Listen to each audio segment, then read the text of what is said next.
ಸತತವಾಗಿ ವಿಧಾನಸಭೆಗೆ ಆಯ್ಕೆಯಾಗುತ್ತಲೇ ಬಂದ ಆರ್.ವಿ. ದೇಶಪಾಂಡೆಗೆ 2008ರಲ್ಲಿ ಹಿನ್ನಡೆ ಉಂಟಾಯಿತು. ಗೆಲ್ಲುವ ಕನಸು ನುಚ್ಚು ನೂರಾಯಿತು. ಈ ಬಾರಿ ಕೂಡ ಗೆಲ್ಲುವುದು ಅಷ್ಟು ಸುಲಭ ಅಲ್ಲ. ಯಾಕಂದ್ರೆ ಇವರಿಗೆ ಸ್ಪರ್ಧೆ ಕೊಡೋದಕ್ಕೆ ಹಾಲಿ ಶಾಸಕರು ರೆಡಿಯಾಗಿದ್ದಾರೆ.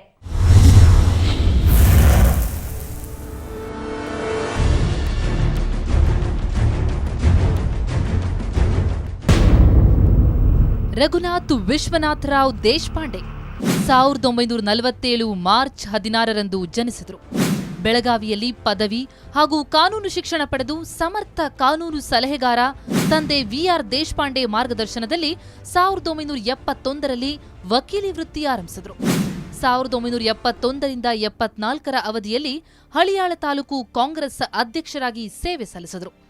1980ರಿಂದ 83ರ ತನಕ ಉತ್ತರ ಕನ್ನಡ ಜಿಲ್ಲೆಯ ಜನತಾ ಪಕ್ಷದ ಅಧ್ಯಕ್ಷರಾಗಿದ್ದರು. ನಂತರ ಜನತಾ ಪಕ್ಷದ ರಾಷ್ಟ್ರೀಯ ಮಂಡಳಿಗೆ ಆಯ್ಕೆಗೊಂಡ ಇವರು ಜನತಾ ಪಕ್ಷದ ರಾಜ್ಯ ಮಂಡಳಿ ಸದಸ್ಯರು, ರಾಜ್ಯ ಕಾರ್ಯಕಾರಿ ಮಂಡಳಿ ಕಾಯಂ ಆಹ್ವಾನಿತರೂ ಆಗಿದ್ದರು. 1976ರಿಂದ 80ರ ತನಕ ಹಳಿಯಾಳ ಕೃಷಿ ಉತ್ಪನ್ನ ಮಾರುಕಟ್ಟೆ ಮಂಡಳಿಯ ಅಧ್ಯಕ್ಷರಾಗಿದ್ದರು. 1983ರಲ್ಲಿ ಕೃಷಿ ಹಾಗೂ ಗ್ರಾಮೀಣ ಅಭಿವೃದ್ಧಿ ಬ್ಯಾಂಕಿನ ಅಧ್ಯಕ್ಷರು, ರಾಜ್ಯ ಸಹಕಾರಿ ಅಪೆಕ್ಸ್ ಬ್ಯಾಂಕಿನ ನಿರ್ದೇಶಕರಾಗಿಯೂ ಕಾರ್ಯನಿರ್ವಹಿಸಿದ್ದಾರೆ. ರಾಜ್ಯ ಸಣ್ಣ ಕೈಗಾರಿಕಾ ಅಭಿವೃದ್ಧಿ ನಿಗಮದ ಅಧ್ಯಕ್ಷರೂ ಆಗಿದ್ದರು. 2008ರಲ್ಲಿ ಅನುಭವಿಗಳಿಗೆ ಸೋಲು. ಆರ್.ವಿ.ಡಿಗೂ ತಪ್ಪಲಿಲ್ಲ ಸೋಲು. 2008ರ ಚುನಾವಣೆ ಮೇಲ್ಪಂಕ್ತಿಯ ಹಲವು ನಾಯಕರಿಗೆ ದುಸ್ವಪ್ನವಾಗಿ ಕಾಡಿತ್ತು. ವಿಶೇಷವಾಗಿ 4-5 ಬಾರಿ ಶಾಸಕರಾಗಿ ಸಚಿವ ಸ್ಥಾನವನ್ನು ಅಲಂಕರಿಸಿದ್ದ ಕಾಂಗ್ರೆಸ್ನ ಪ್ರಭಾವಿಗಳು ರಣಕಣದಲ್ಲಿ ಮಂಡಿಯೂರುವಂತಾಗಿತ್ತು. ನಿಚ್ಚಳ ಗೆಲುವಿನ ವಿಶ್ವಾಸ ಹೊಂದಿದ್ದ ಅನುಭವಿಗಳು ಸೋತು ಸುಣ್ಣವಾಗಿದ್ರು. ಅಂತವರ ಸಾಲಿನಲ್ಲಿ ಆರ್.ವಿ. ದೇಶಪಾಂಡೆ ಕೂಡ ಒಬ್ರು. ತಾನೋರ್ವ ಮುಖ್ಯಮಂತ್ರಿ ಕ್ಯಾಂಡಿಡೇಟ್ ಅಂತ ಬೀಗಿಕೊಳ್ಳುತ್ತಿದ್ದ ಆರ್.ವಿ. ದೇಶಪಾಂಡೆಯವರಿಗೆ ಈ ಸೋಲು ತಮ್ಮ ರಾಜಕೀಯ ಓಟಕ್ಕೆ ತೀವ್ರ ಹಿನ್ನಡೆಯಾಗುವಂತೆ ಮಾಡಿತು. ಕಳೆದ ವಿಧಾನಸಭಾ ಚುನಾವಣೆಯಲ್ಲಿ ಮುಗ್ಗರಿಸಿದ್ದ ಘಟಾನುಘಟಿಗಳು ಈ ಬಾರಿ ಹೊಸ ಉತ್ಸಾಹದೊಂದಿಗೆ ಕಣಕ್ಕಿಳಿಯಲು ಸಜ್ಜಾಗಿದ್ದಾರೆ. ದೇಶಪಾಂಡೆಯವರು ಸುಮಾರು 5-6 ಸಲ ಆರಿಸಿ ಬಂದಿದ್ದಾರೆ. ಮತ್ತೊಂದು ಬೈ ಚಾನ್ಸ್ ತಪ್ಪಿ ಚೇಂಜ್ ಮಾಡಬೇಕಂತ ಅವರು ಮಾಡಿ ಜನ ಪಶ್ಚಾತ್ತಾಪ ಪಡ್ತಿದ್ದಾರೆ. ಇವಾಗ ಮಾತ್ರ 30ರಿಂದ 35 ಸಾವಿರ ಮತದಿಂದ ಆರಿಸಿ ಬರ್ತಾರಂತೆ. 101% ನಾನು ಹೇಳ್ತೀನಿ. 5425 ಮತಗಳ ಅಂತರದಿಂದ ಸೋಲು. ಜೆಡಿಎಸ್ನ ಸುನಿಲ್ ಹೆಗಡೆ ಜಯಗಳಿಸಿದ್ರು. ಅಂದು ಸುನಿಲ್ ಹೆಗಡೆ 5425 ಮತಗಳ ಅಂತರದಿಂದ ಆರ್.ವಿ. ದೇಶಪಾಂಡೆಯವರನ್ನ ಸೋಲಿಸಿದ್ರು.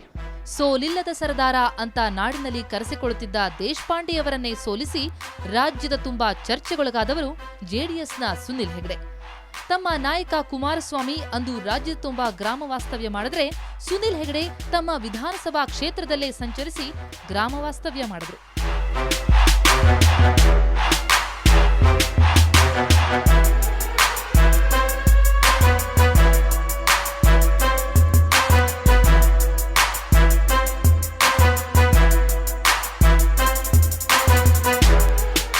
ಮಾಜಿ ಸಚಿವರು 25 ವರ್ಷಗಳಲ್ಲಿ 25 ತಿಂಗಳಲ್ಲಿ ಇವರು ಮಾಡಿ ತೋರಿಸಿದಂತಹ ಇವು MLA.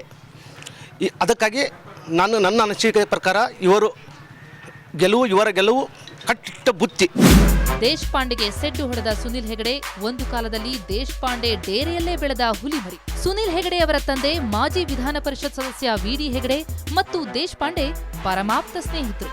ಇಬ್ಬರು ಜನತಾ ಪರಿವಾರದಿಂದಲೇ ಬಂದವರು. ಮುಂದೆ ದೇಶಪಾಂಡೆ ಕಾಂಗ್ರೆಸ್ ಸೇರಿದರು.